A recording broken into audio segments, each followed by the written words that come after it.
આ જે દાખલો જે છે બરાબર છે એની અંદર તમને એવું કીધું છે કે y આ એક બ્રેકેટ આપેલું છે અને તરત આ બીજું બ્રેકેટ આપેલું છે, વચ્ચે કશું જ નથી, મતલબ કે ત્યાં ડોટ છે, મતલબ કે ત્યાં ગુણાકાર છે.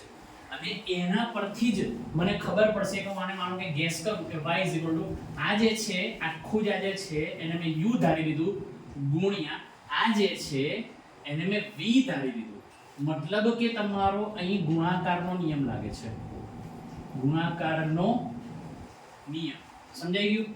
તો તમે જુઓ કે આટલું જોતા આપણને ખબર પડે છે કે આખું પદ જે છે u છે, આ જે પદ જે છે v છે એને ગુણાકારનો નિયમ લાગે છે.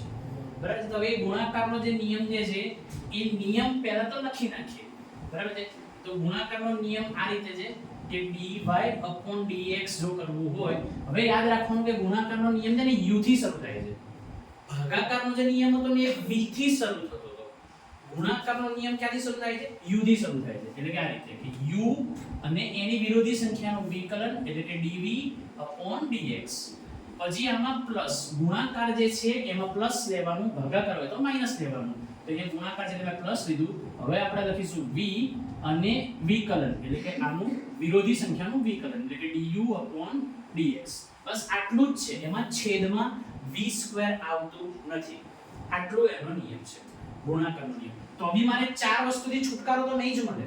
આ ચાર વસ્તુ મેળવવી પડશે. કઈ ચાર વસ્તુ? તો જો અહીંયા ગાડી લખીએ છે. કઈ ચાર વસ્તુ જોઈશે તમારે?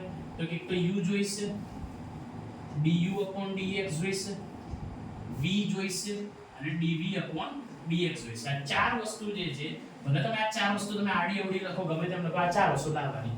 એ એનું વિકલન, આ અને એનું વિકલન. આટલું તો લાવવાનું, તો ત્યાં ફિટ થશે. લાઈએ ચલો u કેટલો છે? તો જો અહીંયા ઉપરથી ખબર પડી જશે. u કેટલો છે? તો આ જે આખી સંખ્યા લખી છે ને એ u છે. તો u કેટલો છે? તો કે 3x² + 4x - 2 આ તમારો u છે. v કેટલો છે? તો જે આ લખ્યું છે ને બીજું બ્રેકેટ એ v છે.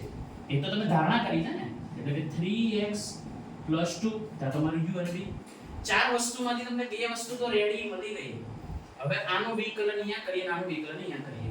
કરીએ સ્ટાર્ટ. 3 એના ગુણ્યા 2 x ની 2 - 1 ઘાત વત્તા અહીં 4 ની જોડે ગુણાકાર 1 નો એટલે કે ઘાતનો ગુણાકાર x ની 1 - 1 ઘાત અને -0 સંખ્યાનું વિકલન 0.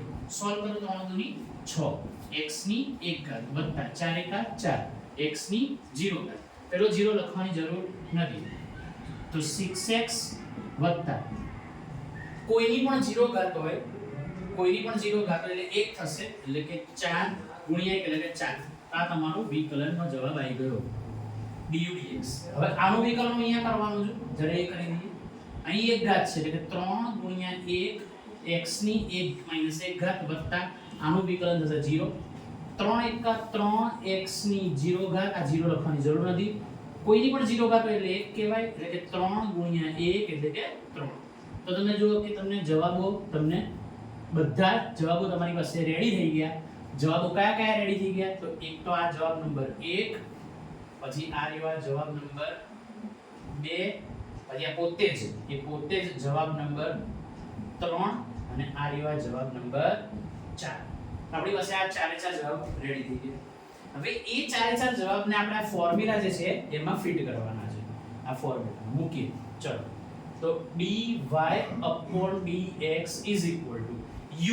u એટલે કે આ આવ્યું u. તો બ્રેકેટમાં લખીશું 3x² + 4x - 2 u થઈ ગયું. ચલો એની જોડે dv/dx ક્યાં છે? dv/dx તો dv/dx નો જવાબ છે 3 છે. પછી પ્લસ આપણે મોટો બ્રેકેટ મૂકવાનું શીખવાડ્યું છે એટલે ભૂલ ના પડે. પ્લસ ની નિશાની, આ વાળી પ્લસ ની નિશાની મેં મૂકી દીધી. v મૂકીએ છે. v શું છે? તો કે 3x + 2 છે અને તમારે v ની જોડે હવે મૂકવાનું છે u નું વિકલન એટલે du/dx. તો du/dx નો જવાબ શું છે? 6x + 4 છે. તો અહીંયા થશે 6x + 4 અને બ્રેકેટ મોટો પણ બનાવીશું અને નાના બ્રેકેટ બનાવ્યા છે અને છેદમાં આમાં કશું હોતું નથી. અને હવે એને સોલ્વ કરીએ છે. તો dy/dx આ ત્રણ જે છે એનો ગુણાકાર આ ત્રણેયની જોડે હું કરીશ અને પછી જવાબ લઈશ. ચાલો તો એ ત્રણેયની જોડે આપણે ગુણાકાર કરવા સ્ટાર્ટ કરીએ છીએ 3 તરીને 9x² પ્લસ 4 તરીને 12x માઈનસ 3 દુની 6 પછી પ્લસ આનો ગુણાકાર પહેલા બી આવેલું છે બંને જોડે કરવાનો આનો બંને જોડે ગુણાકાર કરી લેવાનો આનો બી આ બંને જોડે ગુણાકાર કરી લેવાનો સ્ટાર્ટ કરીએ જવાબ લખીએ છીએ તો 6 તરીને 18x ની 2 ઘાત પાછળવાળા જોડે ગુણાકાર વત્તા 4 તરીને 12x આનો બંને જોડે ગુણાકાર કરીએ તો 6 દુની 12x અને વત્તા 4 દુની 8 હવે આટલા ગુણાકાર તો આવડતા છે ને તમને એટલે ત્યાં થોડો સ્પીડમાં ગયો છું પણ તમને ખબર પડી જશે કે શું કર્યું છે હવે આપણે આ પ્લસ છે તો બ્રેકેટ ઓપન કરશો તો આ વખતે ટેન્શન નથી કોઈ નિશાની બદલાવાની નથી તો હું અહીંથી ડાયરેક્ટ બ્રેકેટ નથી એમ ઇમેજિન કરીને ચાલુ છું કારણ કે કોઈ પાછળવાળા પદની નિશાની બદલાવાની